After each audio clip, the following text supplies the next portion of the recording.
So this whole project has taken us years to finish.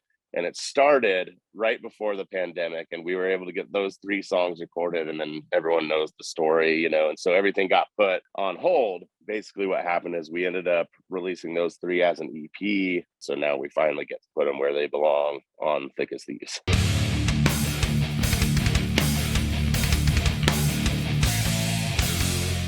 Ghost Cult Magazine welcomes in Connor O'Neill from Tejon, Street Corner Thieves. How are you, my friend? Good. How you doing? I am so good, man. Where are you at today? Are you home? Yeah, sitting at home. I'm actually getting ready to run sound for a show at a local dive bar tonight. So kind of glad I got the opportunity to talk to you before heading into work.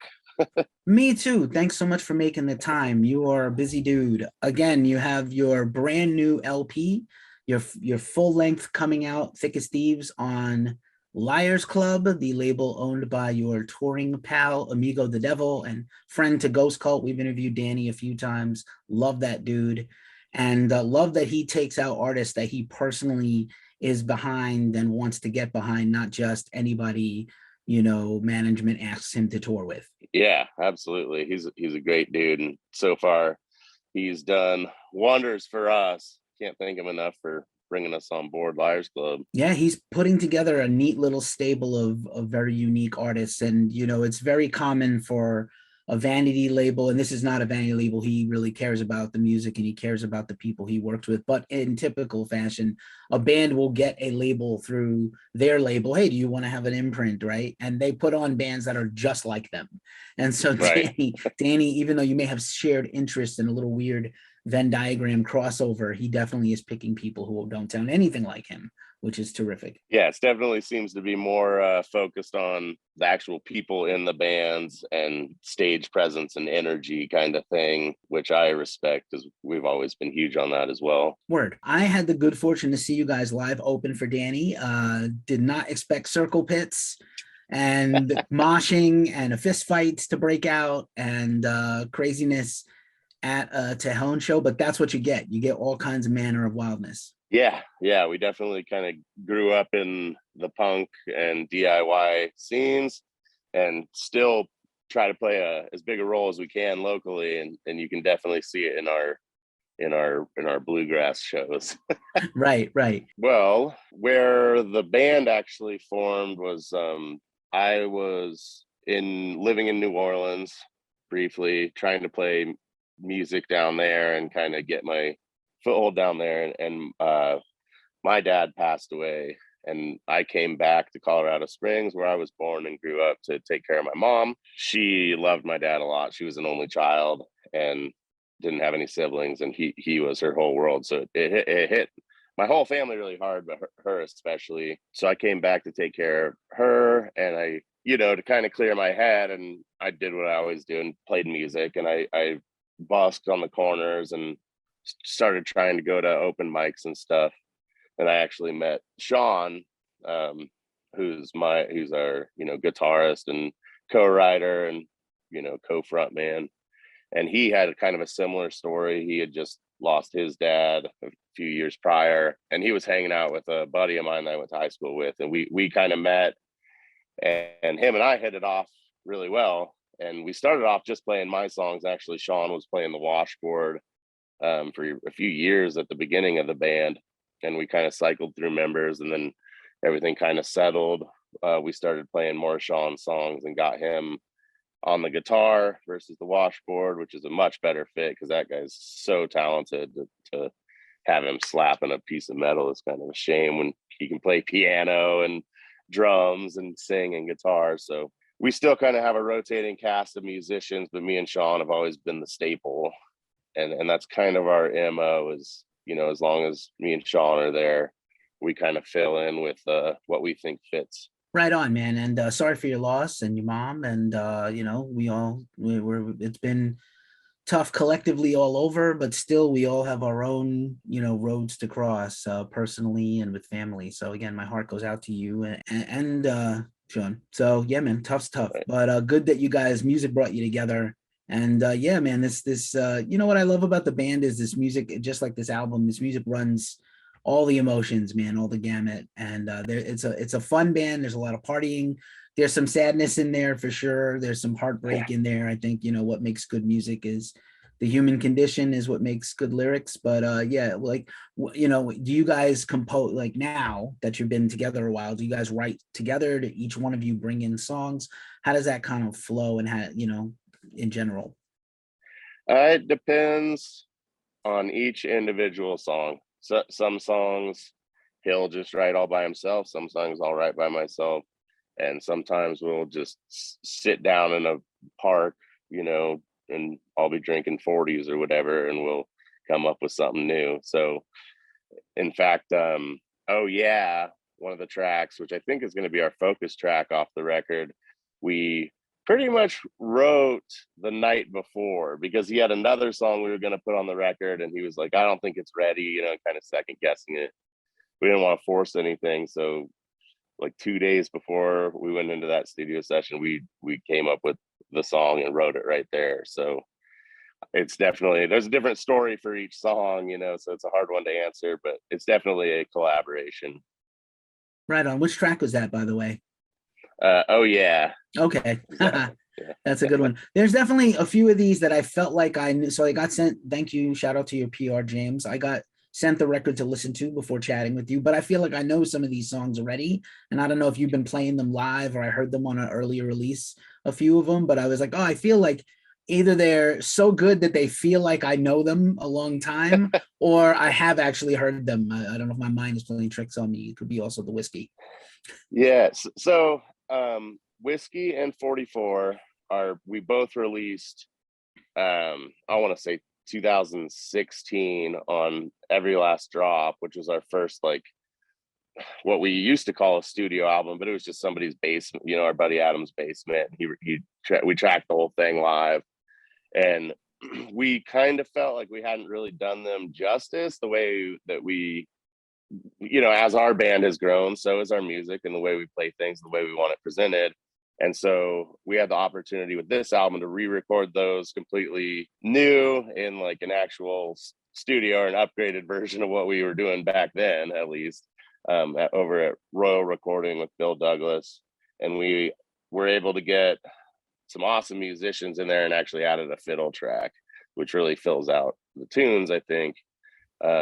And the harmonies and the gang vocals and everything, we really got to bring them to life. The story with Demons, Never Been to Be, and Lay Low, we released those when we first signed with Liars Club during the pandemic. So this whole project has taken us years to finish. And it started right before the pandemic, and we were able to get those 3 songs recorded, and then everyone knows the story, and so everything got put on hold. Basically what happened is we ended up releasing those 3 as an EP. Their original intent was to be included on this record, and so now we finally get to put them where they belong on Thick as Thieves. Right on. Yeah, Lay Low is my jam. I love that track. I remember hearing it, and then I heard it live, and I was like, oh, this song is so good. Yeah. Right in the heartstrings, dude. When you get everyone singing that one, it's a banger for sure. Yeah, man. I get goosebumps. That's good. It's important. I know, it's very easy to get cynical or tired of your own music. You play thousands of shows and get tired.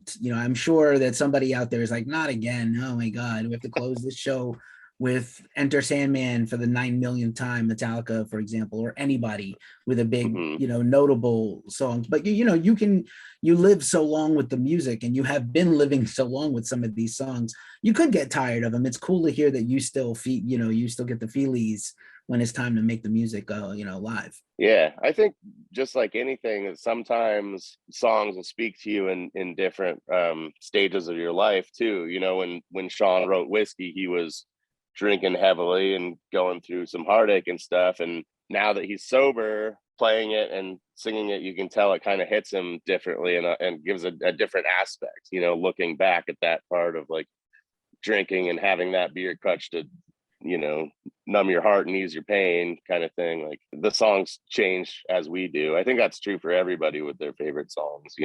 Life is hard enough we can make it hard on ourselves, but also like sometimes the things that help us deal are bad for us. So, you guys are no stranger to that. And again, I think of the band as a really great band live. And I think that this record now captures some of that spirit. It's kind of funny. You said you recorded the demo stuff or the earlier material live in the room. This actually feels like one of your shows sometimes.